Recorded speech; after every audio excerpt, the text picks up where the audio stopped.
এটা জাতিক টাৰ্গেট কৰি বাংলাদেশেৰ লেভেল লগাই দিয়ে বৰ দুৰ্ভাগ্যজনক কথা। কোনোবা যদি বাংলাদেশী আছে 1971 চনৰ 25 মাৰ্চৰ পিছত কোনোবা যদি আহিছে খেদাই দিয়ক, আমাক খবৰ দিয়ক, নেমচুক খবৰ দিয়ক, আমি চৰকাৰক গতাই দিম। এই শব্দকেইটা ব্যৱহাৰ কৰি মুখ্যমন্ত্ৰী মিয়া সন্দেহযুক্ত বাংলাদেশী আৰু ডি ভোটাৰ। আপোনালোকে চাব অহা 8 আৰু 10 বছৰ পাছত অসমত আদানী আৰু আম্বানীৰ ৰাজত্ব চলিব। এটা জাতিক টাৰ্গেট কৰি বাংলাদেশেৰ লেভেল লগাই দিয়ে বৰ দুৰ্ভাগ্যজনক কথা। আৰু মই কৈছো যে এইটো নিৰ্বাচন কেন্দ্ৰিক। মুখ্যমন্ত্ৰী ডাঙৰীয়াই অসমত দুটা ভাগত বিভক্ত কৰিব বিচাৰিছে মানুহখিনি, হিন্দু আৰু মুছলমান, যাতে মুছলমানসকলক অত্যাচাৰ কৰিলে হিন্দুখিনিয়ে ভাল পায়, তাৰ কাৰণে এওঁলোক বাংলাদেশী বুলি কৈ থাকে।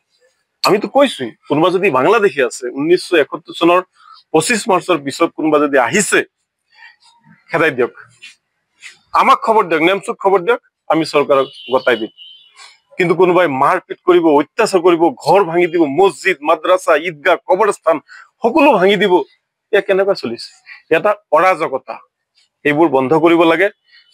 বাংলাদেশী যদি আছে খেদক, কিন্তু স্থানীয় মানুহক যাতে অত্যাচাৰ নকৰে বাংলাদেশীৰ নামত, এইটো তেওঁলোকৰ ৰাজনৈতিক এটা বক্তব্য, যিটো আগৰ পৰা চলি আহিছে আৰু চলিয়ে থাকিব। এইটো অসমত দুটা তিনিটা শব্দ আছে, তৰুণ গগৈৰ পৰা আৰম্ভ কৰি সৰ্বানন্দ সোণোৱালৰ পৰা আৰম্ভ কৰি হিতেশ্বৰ শইকীয়াৰ শেষত হিমন্ত বিশ্ব শৰ্মালৈকে এই শব্দকেইটা ব্যৱহাৰ কৰি মুখ্যমন্ত্ৰী মিয়া সন্দেহযুক্ত বাংলাদেশী আৰু ডি ভোটাৰ। এই তিনিটা শব্দ যদি নাথাকিলে হয় অসমত এই এনেকুৱা মানুহবিলাক নেতা নহলে হয়, নেতা বনোৱা মেচিন হয় এই শব্দকেইটা। গতিকে চাওক, এতিয়া মানুহ অসহায়, দল সংগঠন, সংখ্যালঘু দল সংগঠনৰ কোনো কথা হিমন্ত বিশ্ব শৰ্মা ডাঙৰীয়াই নুশুনে। এই মানুহখিনিতে অসহায়, নিৰুপায়। ওপৰ আল্লাহ, ভগৱান আল্লাহ বাদে এতিয়া মুছলমানসকলৰ আন কোনো নাই, কোনেও নাই। আমি ৰাষ্ট্ৰপতিক আমি জ্ঞাত কৰিছো, আমি প্ৰধানমন্ত্ৰীক জ্ঞাত কৰিছো, আমি সংখ্যালঘু বিভাগক আমি জনাইছো, আমি গৃহ বিভাগক জনাইছো, কোনো সঁহাৰি নাই।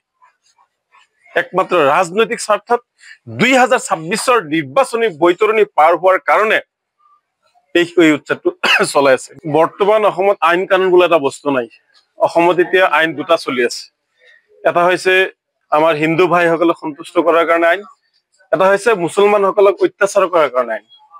আৰু মুছলমান মানুহক চাই এই অত্যাচাৰী আইনটো হিমন্ত বিশ্ব শৰ্মাই চলাই আছে। আপুনি যিমানেই বিৰোধ কৰক, সংখ্যালঘু অঞ্চলত যিসমূহ ঠাইত উচ্ছেদৰ জাননী দিছে বা উচ্ছেদ চলাইছে, মুছলমান মানুহে যিমানেই বিৰোধ কৰক কাৰো কথা নুশুনিব।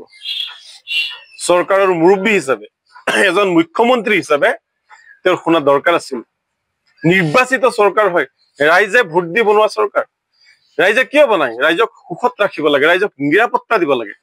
কিন্তু ক্ষমতাৰ অপব্যৱহাৰ কৰি মুখ্যমন্ত্ৰী ডাঙৰীয়াই সংখ্যালঘু লোকসকলক উচ্ছেদ কৰি আছে।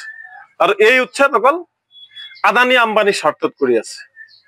আপোনালোকে চাব অহা 8 আৰু 10 বছৰ পাছত অসমত আদানী আৰু আম্বানীৰ ৰাজত্ব চলিব। বিভিন্ন ঠাইত মানুহে নজনাকে, অপপ্ৰচাৰ নোহোৱাকে বহু মাটি, কাৰ্বি আংলঙৰ পৰা আৰম্ভ কৰি আপোনাৰ বৰঝাৰৰ পৰা আৰম্ভ কৰি উজনি অসমৰ বিভিন্ন ঠাইত, আনকি বালিপৰাটো ৰামদেৱক দিছে।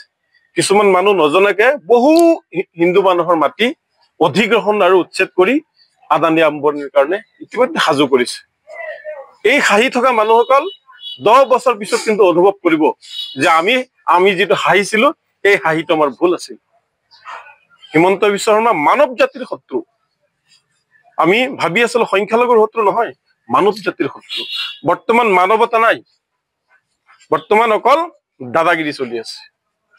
হিটলাৰেও কিন্তু এটা সময়ত বহু দাদাগিৰি কৰিছিল, তাৰপিছত নিজে নিজে পৃথিৱীৰ পৰা বিদায় ল'ব লগা হৈছে।